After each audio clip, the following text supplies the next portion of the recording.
believe this is a 2020 Softail Standard with 335 miles on it. Now the Softail Standard is basically a chrome version of the Street Bob.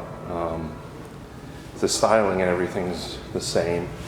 It's just instead of having everything blacked out, you've got this satin chrome color.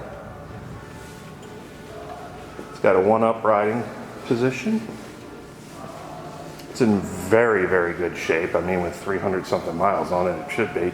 There's a couple minor marks on the fender. This one hasn't been through detail yet. It's got some water spots on it right now. I think they brought it to us while it was raining out one day.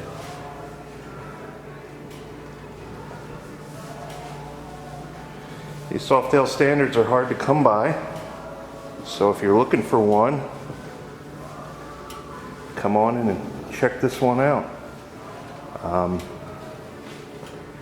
They said we just got it, just went through service, it's all ready to go, just needs a cleanup. Come take a test ride.